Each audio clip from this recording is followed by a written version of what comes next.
Okay, so I did the trimming of these pieces. I don't know if you could pick up on the screen, but I still have my line illustrated here. It's been removed on the top.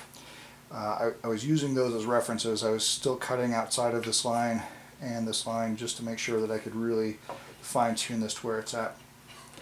Truth be told, I did use the bandsaw.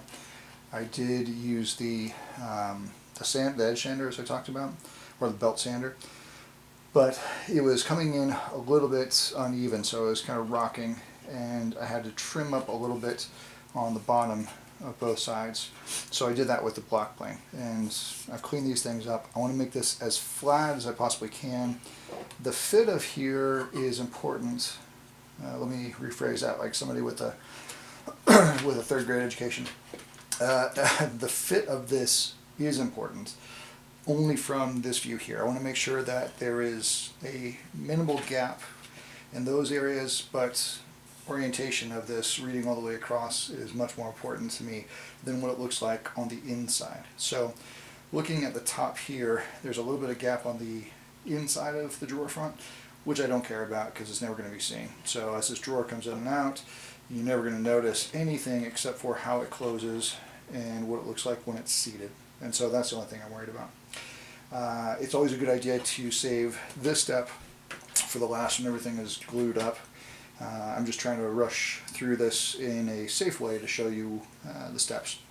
So from here, it's important to get this drawer front fit and cut to final dimension before I do the next step, which is going to be introducing the drawer sides and build out the drawer. If I left this longer on both orientation here and here, if this was off symmetrically, probably wouldn't be the end of the world, but with cutting this thing down to where it wants to be, again, after all of this is glued together, then there's no more moving parts or variables. Then I can start to identify where the drawer is going to want to live.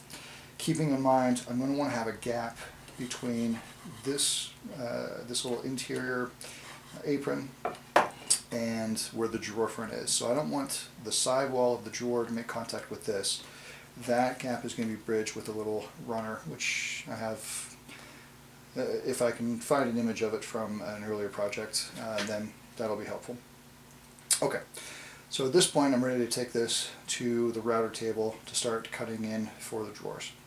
Okay, let me reposition, I'll see you in 1 second.